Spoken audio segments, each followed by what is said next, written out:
importante, o no importantes, pero que sí son, bueno, que permiten que decimos que vamos avanzando. Uno es el todavía de los premios Feroz, que visteis luego. Bueno, pues los premios Feroz, evidentemente hace unos años, o sea que lo decía, bueno, esto era la cuota de aguantar un baboso o aguantar al borracho de turno. Pues afortunadamente ya está claro que nadie tiene que aguantar al borracho de turno. No es que nadie tiene que aguantar al borracho de turno, sino que hasta el borracho de turno se le puede poner una denuncia o que ese tipo de conducta tiene una tipificación con esta ley, porque no es verdad que esta ley solo baje penas, es que también recoge otro tipo de conductas delictivas y ha aumentado algunas de ellas. Y por lo tanto también es importante decirlo. Pues ese tipo de conductas, primero, hay una serie de protocolos que están empezando a funcionar, que es muy importante. Y segundo, en estos momentos cada vez hay mayor concienciación y mayor sensibilización que no se tiene que soportar determinado tipo de conductas y que por lo tanto, cuando se denuncia algo importante, no se le empieza a poner en duda la credibilidad de la víctima. ¿Pero qué es también prejuzgar o juzgar con estereotipos?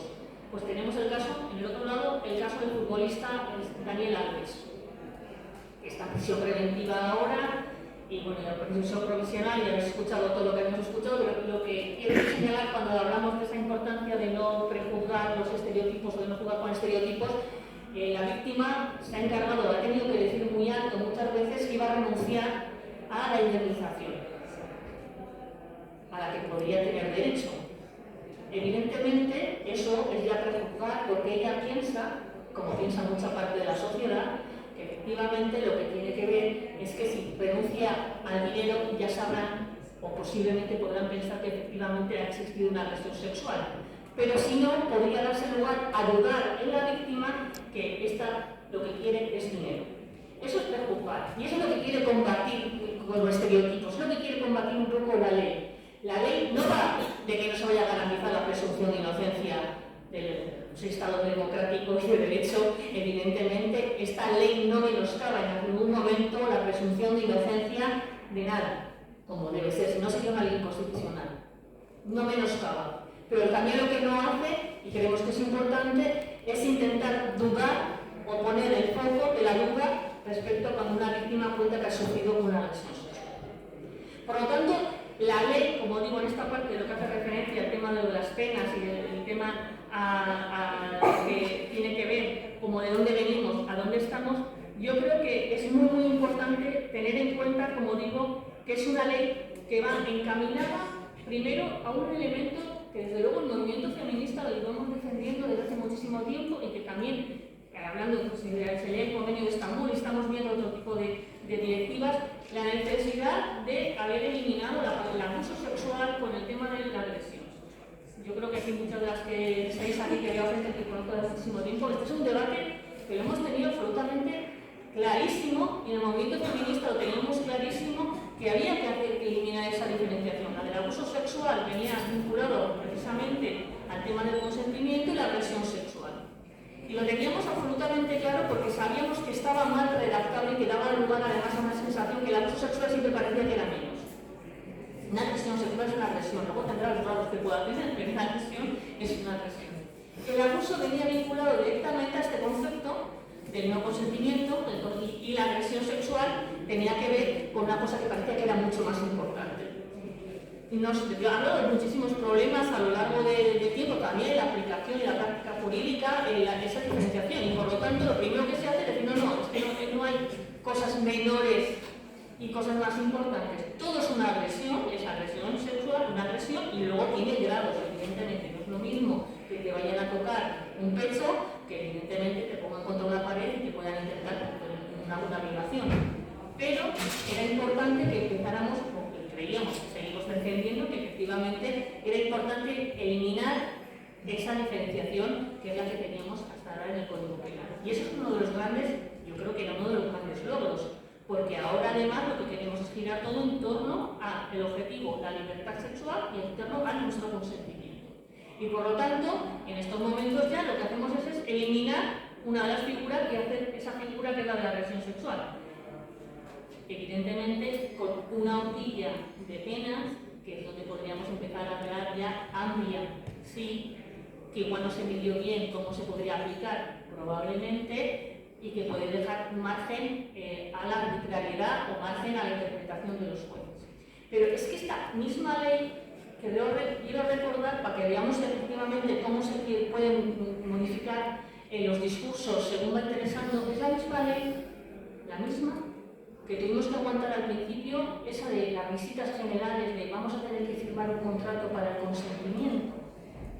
Esa de no, ahora vamos a tener que firmar algo para que no haya duda, porque todo el mundo pensaba esta ley que es que todos los hombres somos violadores en potencia, esta ley en la que vamos a tener que firmar el contrato porque nos van a poder denunciar, y hemos pasado con las mismas premisas y con la misma ley, estamos hablando ahora una que suelta violadores alegremente. Los mismos que defendían que esto era poco más o menos que ponerse a todos los hombres de este país el samenito de violadores, ha pasado a ser la misma ley que la señora Montero decide echar a la calle a la de toda. No, una cosa u otra, esto no puede ser. Ahora ya nadie habla del contrato, a ver, que no habéis escuchado nadie del contrato, ya ese famoso contrato, nadie habla de ese contrato.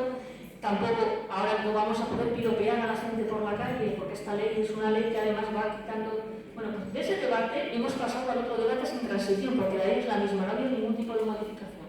Hay una forma de querer dirigir el debate a través de los medios de comunicación que han entrado a saco, a través de sectores de la ultraderecha que les ha venido de maravilla, y también entender el Código Penal con este carácter punitivo y que por lo tanto cuanto más subamos las penas mejor, porque efectivamente se va a arreglar todo subiendo penas. Y en esta realidad en la que nos movemos, siguiendo la misma ley, se ha podido defender una cosa y la contraria. Por eso digo que creo que le ha faltado mucha pedagogía, mucha comunicación a esta ley para explicarla, porque no puede ser una ley una cosa y la contraria. No puede ser una ley que en principio le ponía a todos los hombres de este país un problema porque podía cualquiera denunciarlos por violación o por agresión sexual y iba a haber tres problemas, hasta la misma ley que consigue que cualquiera pueda marcharse a la calle. Pues ni una cosa ni la otra, porque ni era cierta la primera ni cierta la segunda. Y yo creo que, como digo, eso es importante tenerlo en cuenta. Las penas evidentemente juegan una función, pero la pena no va a resolver nunca el problema. No lo va a resolver.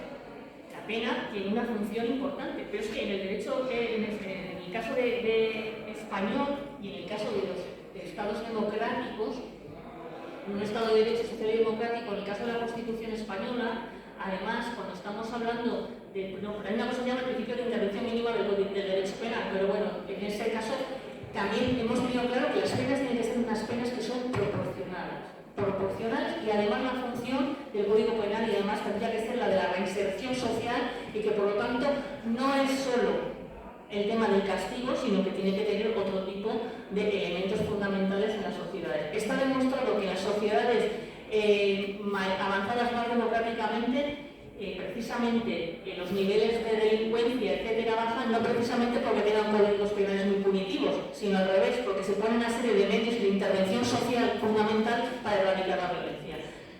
Es decir, en este caso podemos poner Estados Unidos. Estados Unidos tiene la pena de muerte, tiene un código penal absolutamente desproporcionado en penas, y alguien puede garantizar que es un Estado que le vaya bien, funcione mucho mejor y que haya conseguido erradicar determinado tipo de delitos de violencia. No. Al revés, está estudiado y desde luego, si hacemos una comparativa con el resto de los estados alrededor de España, aquellos países con mayor estado o mayor conciencia democrática o de tradición democrática, realmente su nivel de seguridad y de erradicación de determinado tipo de comportamientos no tiene que ver con el endurecimiento de sus penas, sino que lo que tiene que ver es precisamente con qué medio de intervención social se trabaja y con qué tipo de prevención y detención se trabaja para poder garantizar que se ponen, desde luego, las bases para poder avanzar en elementos tan importantes como son el tema de la erradicación. Pero es que además en el caso de España se daba en nuestro Código Penal, contrario a lo que se diga en temas de delitos sexuales, era y sigue siendo uno de los códigos penales más duros de los países de nuestro entorno. Uno de los más duros de nuestro país, de nuestro entorno. De hecho, en estos momentos, incluso con la modificación ahora de la ley, hay una violación con agravante que tiene hasta los 15 años, 7-15 años, que es exactamente igual a la misma pena que se tiene por un homicidio en este país. Alguien podrá entender que es una pena proporcional o no, pero nos estamos moviendo en esos parámetros y yo creo que es importante dejarlo claro. tenemos un código penal, en este caso, además en el tema de los delitos sexuales, que ha sido especialmente punitivo y duro respecto a estos mismos tipos de comportamientos en el resto de otros países que tienen penas muchísimo más bajas. Y eso tampoco se ha explicado. Y por lo tanto, cuando se hace esta ley, se hace esta reforma de ley y se une ya el abuso sexual que desaparece sin agresión sexual, hay una rebaja de penas. Sí, las mínimas. Y se tendría que haber explicado, sí, por esta decisión política, porque es un gobierno de izquierda progresista y porque el movimiento feminista se ha defendido siempre que el carácter punitivo no es el que te va a erradicar ni te va a garantizar que vayan a dejar de cometerse agresiones en este país por el mero hecho de endurecer el Código Penal. Porque se tiene otra forma de enfocar el debate y otra forma de entender cómo tenemos que trabajar y cómo tenemos que tratar este tipo de cuestiones. Y esta ley, efectivamente, va en esa dirección, de una ley integral en la que esta parte juega un papel porque hay una unificación de delitos y por lo tanto se decide como decisión política, en algunos casos, bajar esas penas, muy en la línea de las penas que están en otros países de la Unión Europea, de nuestro entorno, y por otro lado se incorporan otras y se agravan, que es lo que nos está contando. Que es la que no se están contando, porque en ese contador que ponen los que se va trabajando, lo que no se ponen aquellas penas que sí que se han aumentado en este momento. El tema del acoso o por el tema de las agresiones sexuales de antes de abuso, si es que es así. Y por lo tanto, yo creo que hay mucho interés ideológico desde una forma de entender el Código Penal desde la derecha en un marco que no me gusta mucho la palabra, que se ha comprado, no sé si de tu lo hemos hablado de forma entusiasta, una parte de la sociedad progresista y en una parte de un ministerio que le ha faltado cintura y pedagogía para explicar lo que era esta ley. Y nos encontramos en la situación en la que nos encontramos, teniendo una de las mejores leyes que podemos tener a la hora de defender la libertad sexual, pues tenerla en un conflicto que desde luego yo no puedo llegar a entender más allá de lo que moralmente puedo entender una persona, una víctima que sufre una agresión o que en estos momentos alguien haya visto que se haya podido ver rebajada una pena. Pero todo el apoyo a aquellas personas y a aquellas víctimas, pero no podemos dejar que las víctimas sean las que decidan las penas de este tipo de delito. Lo que pasaba con el terrorismo. Una víctima de terrorismo tiene que tener todo el apoyo institucional, todo tipo de apoyo y de ayudas, efectivamente, desde el Estado, pero no le dejaríamos legislar. Evidentemente, para eso está el Estado. Y yo creo que eso es importante dejarlo en claro. Esto no es, pues claro que toda solidaridad con aquellas víctimas que puedan sentirse en estos momentos pues, preocupadas o ofendidas por que se haya podido ver algún tipo de rebaja, que también están siendo puntuales, pero que puede hacer. Pero eso no da carta blanca para que se tengan que legislar en base a la tripa o en base al cuerpo de titular. Y a mí esto me está preocupando en estos momentos porque es una ley, como digo, que no se le está dejando tiempo ni explayarse un poco para ver exactamente cómo se va defendiendo, cómo se va trabajando, qué dice el Tribunal Supremo con los recursos de casación, ver poco a poco si realmente esta ley va a cumplir los objetivos para los que se puso encima de la mesa o no se van a cumplir y dejar ese margen para que se pueda sentar. No, hemos entrado en una trituradora de crispación que es el peor momento para poder, desde luego, ni poder hablar de la ley con tranquilidad, pero sobre todo para plantear ya una contrarreforma de la reforma que todavía no acaba de implementarse. Y por lo tanto, si legislar con la tripa es malo, reformar ya peor.